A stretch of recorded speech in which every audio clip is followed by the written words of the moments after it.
Dear students, today we'll see genetic influence of development of defects and diseases. That is unit 2 of genetics. This one I'll be dealing in 3 to 4 parts. So today we'll see first part, that is regarding conditions affecting the mother. The conditions affecting the mother, genetic and other health disorders.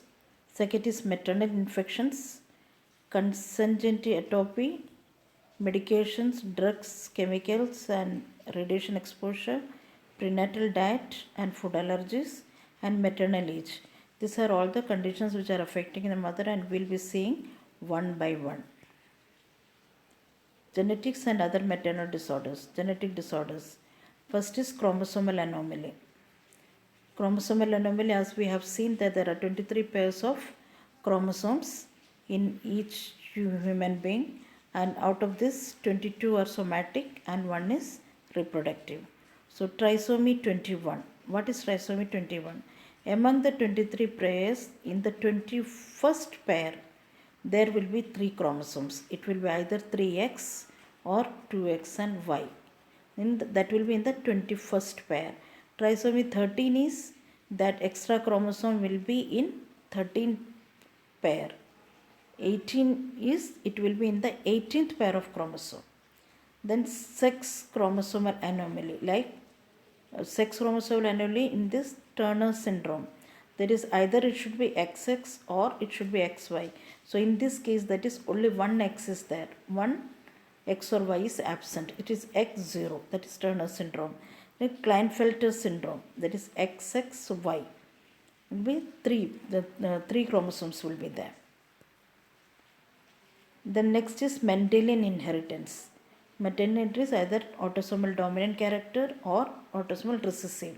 So autosomal dominant disorder, in this there will be heterozygous and homozygous. Heterozygous means the different alleles of the chromosomes. It will be in heterozygous, different alleles of the chromosomes will be affected. The genes, they have different, in one chromatid there are many genes. तो each different alleles जो उसमें affect होता है. हेट्रोसाइगस अलग अलग एलेस जो affect होता है, और होमोसाइगस में सेम एलेस की कॉपी सेम एलेस है जो सेम टाइप के एलेस अफेक्ट होता है. Then is autosomal recessive disorder. Recessive disorder means जो आउटसाइडली कैरेक्टरिस्टिक हमको दिख नहीं रहा है, बट वो है पेशेंट में, वो डोमिनेट नहीं कर रहा है कैरेक्टर, तो वो भी क्या रहेगा, होमोसोमस स्टेट में रहेगा, means same एलेस will be affected. Then is multifactorial inheritance.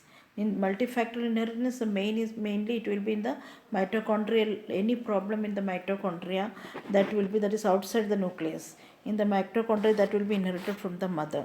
Apart from that, there will be congenital malformations like cleft lip, cleft palate, congenital heart disease will be there.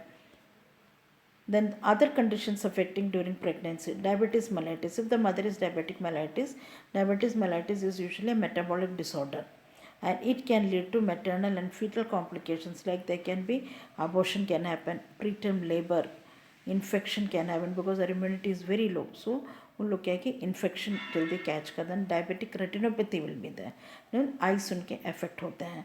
इसके अलावा बच्चे जो उनको होते हैं, that will be big babies, more than 4 kg babies रहेंगे, और it stands that the babies will be having childhood diabetes, juvenile diabetes भी हो सकते हैं उनको. Then in fetus में क्या क्या problems आ सकता है, that is neural tube defect due to deficiency of folic acid in the mother. Neural tube defect can be there. Then anencephaly, all organs will be there, but हमारा head जो protected है because of the skull के कारण में, head bones के कारण में, उसमें जो head का bones रहता नहीं है, only the skin covering will be there, but there will not be any bones. तो ऐसे बच्चे तो होते हैं, पैदा होते हैं, but they will die off.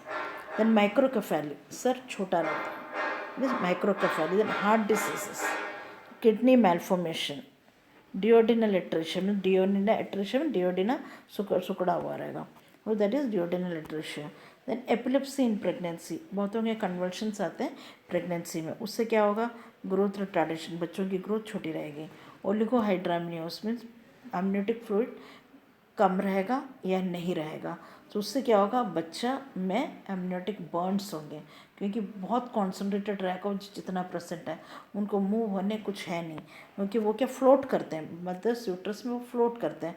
तो होलीगार्ड फ्लूइड कम होने पे that will cause even inside amniotic Burns होते हैं, तो वो सब चीज़ें आएगा। तो उसको क्या है कि तुम जैसे नारियल पानी हो गया and plenty of fluids with electrolytes in that, वो जब लेते हैं तो it can be overcome. Pre eclampsia means mother को हाइपरटेंशन रहता है, कन्वल्शंस आता है, तो वो कंडीशन जो है वो प्री एक्लेम्शिया बोलते हैं। लिम्फ डिफेक्ट्स, पैरों में हाथों में जैसे एक्स्ट्रा फिंगर्स हो गया, पैर मुड़ा हुआ है, डिफॉर्म्ड है, ऐसे डिफिकल्ट प्रॉब्लम्स उनके में आएंगे। फिनाइल कीटोन्यूरिया क्या है, एक कंडीशन है जहाँ पे प्रोटीन अब्जॉर्प्शन बॉडी से नहीं होता है। तो उस केस में क्या होता है, मेंटल रिटार्डेशन होता है, माइक्रोकेफेली होता है। And this phenylketonuria can be treated just by planning a diet which has no protein. और उसके अलावा कंजंटल हार्ट डिसीज भी होता है, इंट्रायूटेराइन ग्रोथ रिटार्डेशन भी होता है। देन हाइपोथर्मिया में हाई टेम्परेचर रहेगा, जिसके कारण सेंट्रल नर्वस सिस्टम अफेक्टेड है। तो neurotube defects, facial defects, intrauterine growth retardation, this are different conditions which happens in the mother, other health conditions which happens in the mother. Now other is maternal infection क्या, mother is prone, जैसे mother pregnant है, pregnancy positive आता है, तुरंत doctors उनसे test कराते हैं, torch कराते हैं, HIV का कराते हैं। तो टॉर्च में आता है 5, ये है, that is torch T is toxoplasmosis, that is उससे क्या होता है, ग्रोथ डिफिशिएंसी होता है। Then R, that is rubella, उससे मेंटल रिटार्डेशन होता है। साइटोमेगालस वायरस, सी साइटोमेगालस वायरस है। हेपेटोस्प्लिनोमेगाली होता है, hepato means liver, spleno means spleen, तो लिवर स्प्लिन दोनों एनलार्ज रहता है। Then herpes simplex mainly affects the nerve endings, उसे हियरिंग लॉस होता है। इसके अलावा अदर इन्फेक्शन से जो माँ में अफेक्ट करते हैं, that is syphilis, chicken pox, HIV, influenza वगैरह। फिर कंडीशन होता है prenatal nutrition. Most pregnancies are unplanned, supplementation of folic acid before conception and during first trimester can avoid 50 to 70% of neural tube defects. In diabetic mother, women glucose control is very critical in the first 8 to 10 weeks of pregnancy. Then birth defects can be taken care. Usually pregnant diabetic mothers में क्या होता है कि उनको glucose tolerance test हम कराते हैं, ताकि अगर मदर में उससे पता चलता है कि अगर मदर को अगर शुगर हो भी नहीं होगा तो भी उनके पेरेंट्स को था, तो इसमें आएगा कि नहीं, तो क्या है कि शुरू से उसको कंट्रोल में लेके चलेंगे, तो क्या है कि many problems can be avoided. फिर अलावा प्रीनेटल न्यूट्रिशन से क्या, Down syndrome, usually it is a chromosomal anomaly, but studies have shown that कि जो due to imbalance in folate metabolism, folic acid metabolism को डिस्टर्बेंस होने के कारण भी डाउन सिंड्रोम होता है। तो सप्लीमेंटेशन ऑफ फॉलिक एसिड हम देने पे पॉजिटिव रिजल्ट मिलता है। माइट्रल वाल्व प्रोलैप्स, ये ड्यू टू मैग्नीशियम डेफिशिएंसी के कारण है, देखा गया है। तो सप्लीमेंटेशन ऑफ मैग्नीशियम रिड्यूसेस और सिम्टम्स, एलिवेट्स सिम्टम्स। फिर विल्सन डिसीज है people, this is a inherited disease, और ये मेनली होता है कॉपर एक्यूमुलेशन होता है बॉडी में। वो क्यों होता है, ड्यू टू सिंक नहीं होने के कारण। Zinc and magnesium helps in absorption, zinc और मैग्नीशियम बहुत इंपॉर्टेंट है। सिंक नहीं होने के कारण में ये कॉपर एक्यूमुलेशन होता है।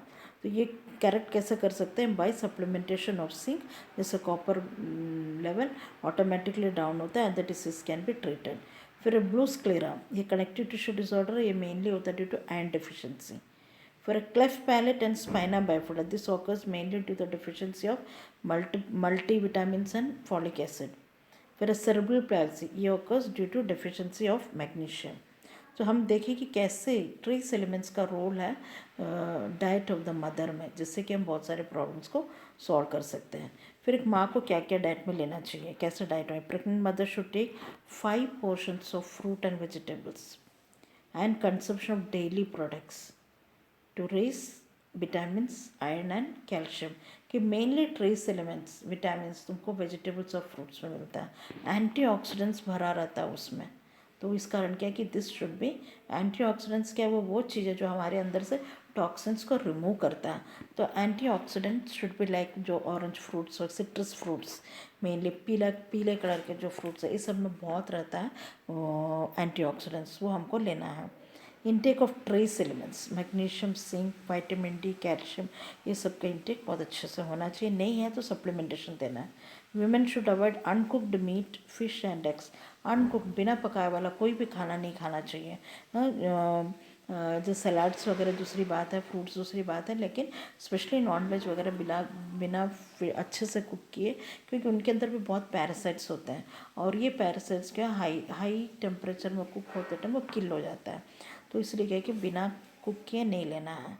अनपेस्चराइज मिल्क, बॉईल किया हुआ मिल्क ही लेना है। सॉफ्ट चीज़ नहीं लेना है। Then unwashed fruits and vegetables अच्छे से खाना है, क्योंकि सब में क्या है कि पेस्टिसाइड्स वगैरह डाला जाता है, इसको अच्छे से वॉश करके ही लेना है। Caffeine should be avoided. Caffeine क्या करता है, हमारे नर्वस सिस्टम को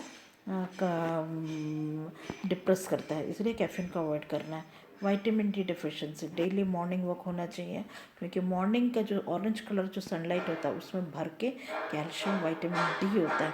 vitamin D is very important for a bond formation, और फीटस जो अंदर में जो हो रहा है उसका बॉन्ड का अच्छे से फॉर्मेशन के लिए vitamin D is very important.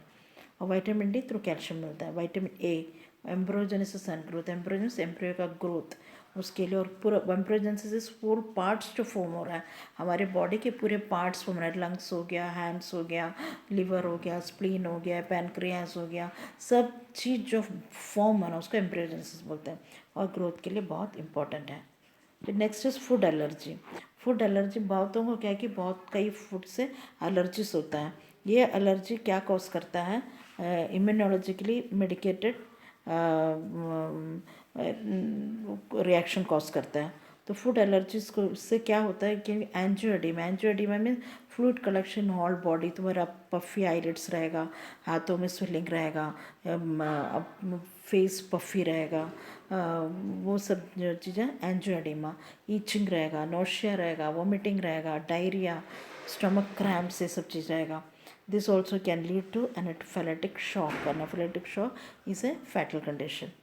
इसके अलावा usually people have milk allergy रहता है, एग से एलर्जी रहता है, peanut, tree nut, sea food, shellfish, soya और वीट एलर्जी रहता है।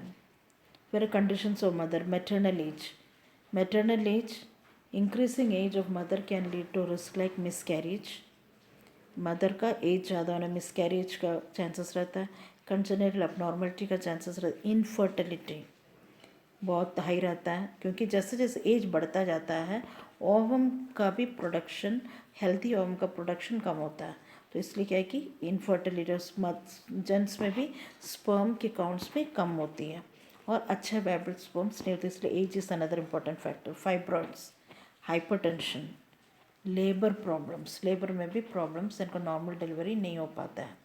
फिर प्रीनेटल मॉर्बिडिटी, बच्चे डेथ होते हैं, इंट्रायूट्रन ग्रोथ रिटार्डेशन। फिर conditions of mother, maternal drug therapy, mother को बिना इसका कोई भी ड्रग लेना नहीं चाहिए। पहले ये देखा गया था कि मदर ड्रग लेती है तो भी placenta use to act as a barrier, जिससे कि क्या है कि मदर में से कुछ भी चीज़ फिल्टर होके ही बेबी में जाता है, जो नहीं चाहिए नहीं जाता, लेकिन ये चीज़ रॉन्ग पाया गया है। तो drugs like anti convulsants, anti migraine drugs, ये सब कंजेनिटल डिफॉल्टिस कॉज सकते हो। विदाउट प्रिस्क्रिप्शन कुछ भी ड्रग्स नहीं लेना है।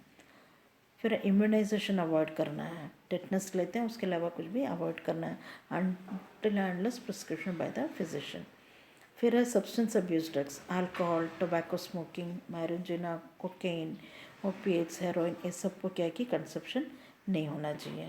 कंडीशन ऑफ मदर, केमिकल में पेस्टिसाइड्स, केमिकल्स वगैरह इंसेक्ट्स वगैरह को किल करने के लिए, रोडेंट्स को किल करने के लिए डालते हैं, तो इसके कारण क्या है कि उसको अच्छे से धो के खाना चाहिए, उससे दूर रहना चाहिए। रेडिएशन, अगर माँ प्रेग्नेंट है और अर्ली प्रेगनेंसी में और एक्सरे से एक्सपोजर हुई तो चांसेस रहते हैं ऑर्गेनोजेनेसिस इफेक्ट होता है, मतलब बच्चे का बोन्स में डिफॉर्मिटी आता है, न्यूरोट्यूब्स में डिफॉर्मिटी आता है, और there will be congenital deformities. इस रेडिएशन से बिल्कुल भी एक्सपोजर नहीं होना चाहिए। समरी, हेंस एक्स्ट्रा केयर, हमने देखा क्या क्या चीज़ें, extra care and alertness during pregnancy, जो माँ का स्पेशली केयर होना चाहिए। इससे क्या कि हमको एक हेल्दी चाइल्ड मिलेगा, हेल्दी जनरेशन मिलेगा। और a complete balance diet and supplementation of nutrients बहुत सारे डिसीज़ को प्रिवेंट कर सकता है और हेल्थ कॉस्ट भी रिड्यूस करेगा। इसलिए हमको एक अच्छा हेल्दी डाइट लेना चाहिए। So this was all about, thank you, all about the first part, that is the conditions affecting the mother. Thank you.